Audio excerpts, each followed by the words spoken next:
Hello to all my fans and friends, I'm the Pyjama Critic, and because isolation measures mean all the mad bombers are stuck indoors so there's no need for my heroics, I'm here at the Slumber Lounge talking about movies. If you think back to when you were allowed to visit a cinema and think of all the blockbusters that were most likely to be nominated for Academy Awards, they are generally intelligent social dramas. Often they offer a tale of a true story from modern history or use a fictional narrative to make a noteworthy point. Yeah, it wasn't always like that. When I was a teenager, the big screen was dominated by rugged men in daring situations, lots of explosions and destruction of property, and an obligatory fistfight in the final act. Truth is, there's room for both in the movie world, but in the 90s there was a time when the big budget action movie may as well have been the only movie made. So let's take a trip back to the glory days of the action blockbuster and my first experience of lying about my age to get into a movie, and take a far too closer look at Speed.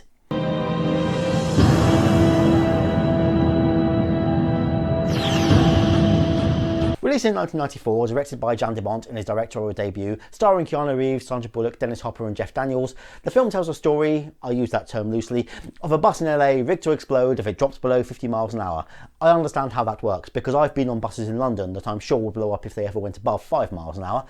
Graham Yost has the sole writer's credit for this movie, but Joss Whedon wrote much of the dialogue, uncredited, and is responsible for adding the more comedic tone to the characters.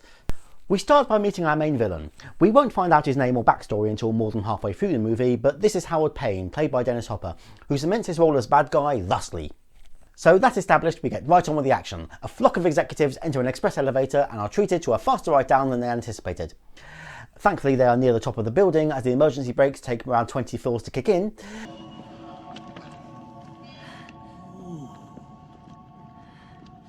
Jesus. Bob, what button did you push? So in come our heroes. Yes, that was a must in these types of movies. The brave cops always had to drive like insane teenagers. Meet Jack Travern, played by Keanu Reeves, young and reckless but noble and good at his job, as well as his immediate superior and mentor Harry Temple, played by Jeff Daniels. We also meet their commanding officer, Lieutenant Mac McMahon, played by Joe Morton. Due in no small part to Jack's smart mouth, the two of them are volunteered to inspect the bomb. Seems Harry is an expert in bomb disposal, so it rather makes sense to send those two anyway. This is the partnership setup we had grown well accustomed to seeing in buddy cop movies throughout the previous decade. The experienced, level-headed, by-the-book senior officer and his carefree, risk-taking protege, whose daring exploits undeniably get results. We are shown how the relationship works with this exchange. Alright, pop quiz. Airport, gunman with one hostage. He's using her for cover. He's almost to a plane. You're 100 feet away. Shoot the hostage. What? Take her out of the equation. Go for the good wound and he can't get to the plane with her. That also sets up something of a catchphrase in this movie, whatever the action movie equivalent of a running joke is. See, Jack sees the perfect opportunity to practice his dangerous high-risk strategy. So did they just run up all the next 20 flights of stairs? I know SWAT cops are fit, but I would expect to see a drop of sweat. The important factor here is this is all about saving the hostages rather than catching the terrorist. This is a theme throughout this movie. The LAPD place the highest value on civilian lives, and if they have to choose would always rather save lives and let a criminal escape than put lives at risk and ensure a capture. The script for this movie tries to reflect that. With the elevator as safely secured as it can be, they rescue the hostages. Whee! With the only casualties being the air conditioning system for the building and a single stiletto heel. Realising the bomber was listening and knew what they were doing, Harry has this revelation. The elevators. Passenger cars were stopped. They checked them out. What about the freight elevators? So they find and confront Payne, who demonstrates his expertise with bombs and gadgets. We get a call back to the earlier conversation, as well as some typical action hero dialogue. There will come a time, boy, when you'll wish you never met me. Mister, I'm already there. You can see I'm in charge here. Shoot the hostage. And Jack proves his crazy suggestion is a good solution to a hostage situation.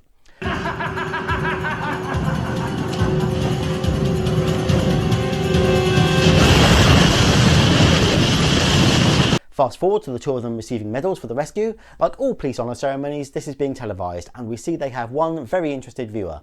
So Payne is not dead, but we do see he has a badly injured hand that leaves me questioning how he has the physical dexterity to make these bombs. A long night of heavy drinking to celebrate, where we learn that Harry is being made detective and put on a desk job for the time being, leaving Jack to do his duty alone. Next morning, and Payne sends a very clear message to Jack.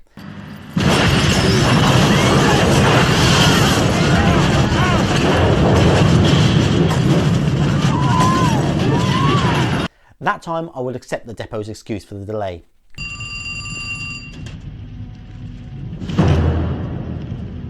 What do you think, Jack?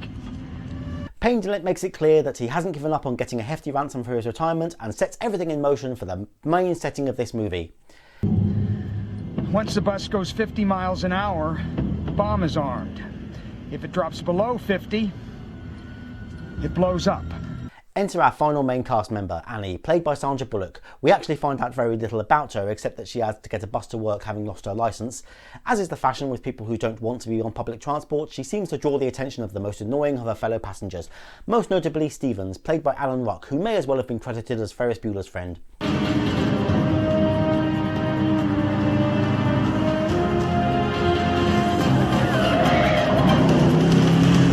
I don't want to nitpick too much here. This may not be a problem with the movie. I don't know, maybe LA buses really do have that number printed on the roof in huge characters, in which case this is the problem with LA. What is the point in that? After a failed attempt to get the driver to stop the bus, despite breaking his window, Jack has to commandeer a car. His own car is barely 100 metres back down the road, but any excuse to steal a Jag. Yeah, this is my car. I own this car. It's not stolen. It is now. Move over.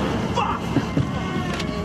This is Glenn Plummer, best known at the time for emotional dramas concerning racism. Here he is given an opportunity to expand his horizons as he proves highly skilled at providing some comic relief. Brief though his part is, it is very memorable and quotable, and only leaves me to regret that Plummer didn't do more comedy after this. We get this awesome chase scene and explanation to Sam the driver. There's a bomb on your bus!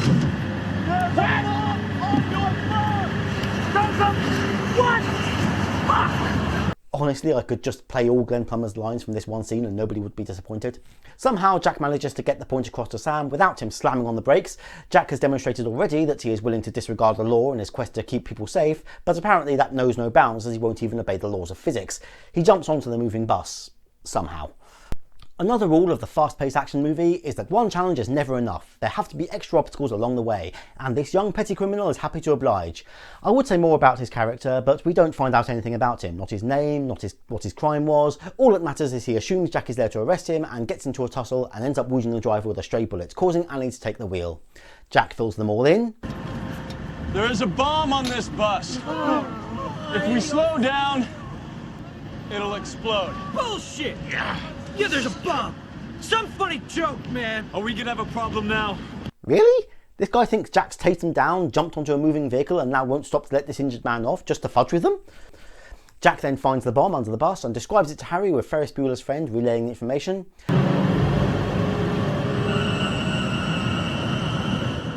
Fuck me. Oh darn. Best thing about that is terrestrial TV channels here in the UK had this habit in the 90s of overdubbing movies to edit out the swearing, but when this aired they had no choice but to leave Keanu Reeves' F-bomb in so that that next line made sense. A little more destruction, and why are there barrels of water by the side of the road? Meanwhile, I want to look at the files for the last 10 years. We did the mugshots already. It's not going to help. No, I want to look at cops. Come on, let's go. Harry works on finding out the bomber's identity back at the station. The bus faces a series of hazards that require innovative solutions. First, being forced onto the wrong side of the road, and a couple of near misses with pedestrians, including this woman. Where do we get an escort to? Look out! Oh,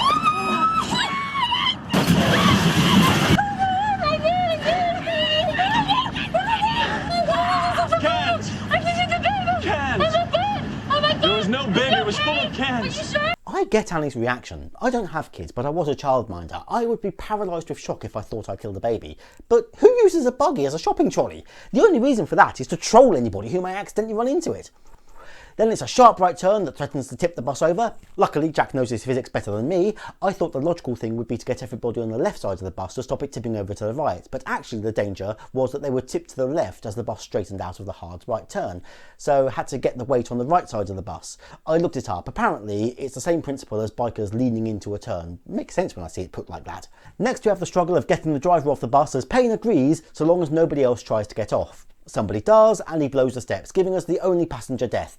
One more hurdle, now we find the flyover is not fully built yet, so they have to try and ramp it.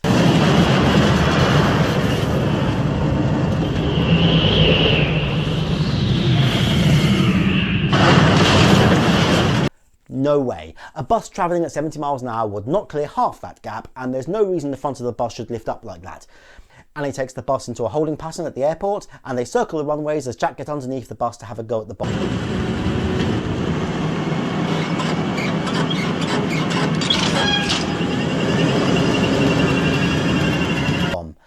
This scene goes on for several minutes, during which time the bus is travelling in an oval around the airport. How was the truck in front able to keep perfectly in line with the bus all that time?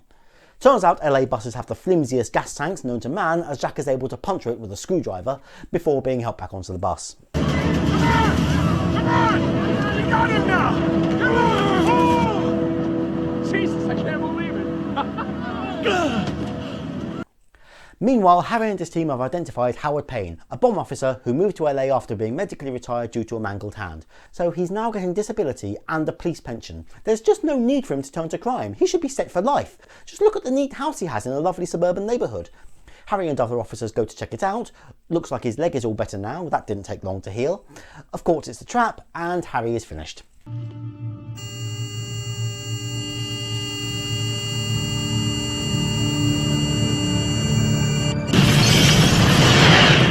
This all brings us neatly to the spoiler section. If you haven't seen this movie and don't want to know how it ends, then speed ahead to this time code, but be sure not to slow down until you're sure it's safe. Now, Jack works out Payne is watching them through the security camera on the bus, so concocts an ingenious plan. There's a camera on the bus just over my left shoulder. I want you to stare straight ahead. Don't make any big movements. Okay? Rule of action is, if you don't try and explain the technical aspect of something, then the audience will just accept this is a thing that can be done, and that certainly comes into play here. Lieutenant Mack tells the press to stop broadcasting, which they are naturally all happy to do, then gets a camera operator to find the signal from the security camera and record it, then play the recording on a loop back into the camera so that that's what Payne will see on his live link-up. Don't ask how any of this works, nobody involved in the plan does. This leaves Payne without any way of knowing when they get the passengers off the bus, because not filming the events means the news channels will not mention this latest development. Jack and Danny then have to get off last by riding out on the access panel, which conveniently has wheels attached. We are treated to the final essentials of any big budget action movie, a huge climactic explosion, and the male and female leads have to fall in love. You're not gonna get mushy on me, are you? Maybe. I think I might. This would have been an end. A neat 90 minutes of action with some romance thrown in, but film execs at the early pitch meeting said that there was just too much bus in this movie and they wanted something else to add a bit of variety. A quick reworking of the script brought us this additional ending that does feel like an epilogue. Payne doesn't know the bus is blown because he's still got the loop of the security footage and still no news channels have bothered to mention this huge explosion, so he's still expecting his money. The police try and trap him, but Payne is ahead of them. He works out Jack and Annie are there, kidnaps Annie, and gives us our final callback to the pop quiz and shoot the hostage lines. Freeze! Pop quiz, asshole. You have a hair trigger aimed at your head. What do? Be prepared. It's the Boy Scout marching song. What are you gonna do, Jack? I don't think you can shoot her. Payne escapes onto the train, still holding Annie hostage. Jack catches up with him and we get a final shootout, then fistfight. Unclear how Payne got onto the roof of the train. Jack finds a resourceful way of taking him out.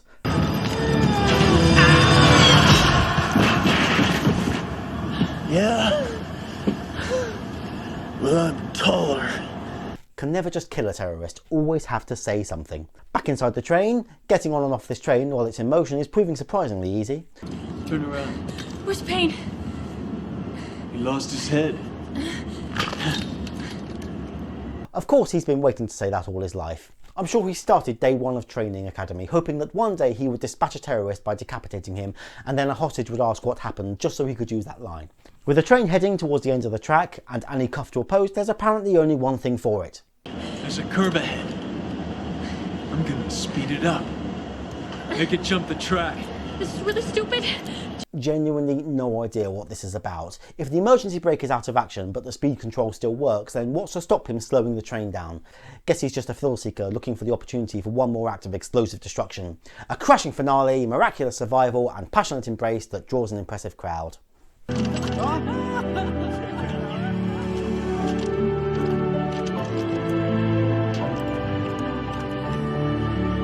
So that was Speed, a very typical action movie, full of destruction, totally thoughtless and with an utter disregard for science. And it's awesome. in its own way. While not being my kind of movie, I can't deny it's a non-stop thrill ride, barely giving me a chance to catch breath. It's also the movie that made Sandra Bullock a household name, so I have to respect it there.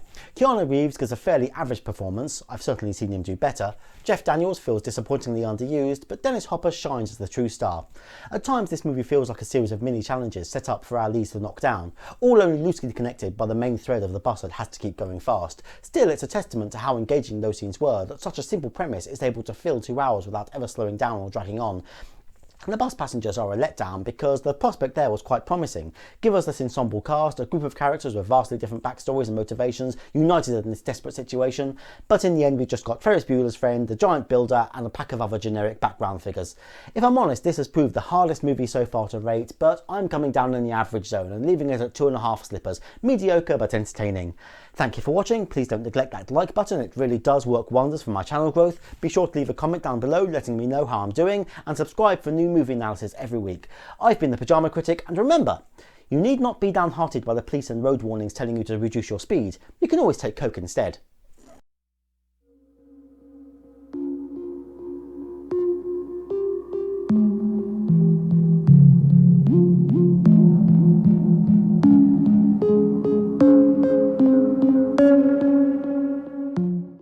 Well, I should probably tell you that I'm taking the bus because I have my driver's license revoked. What for? Speeding?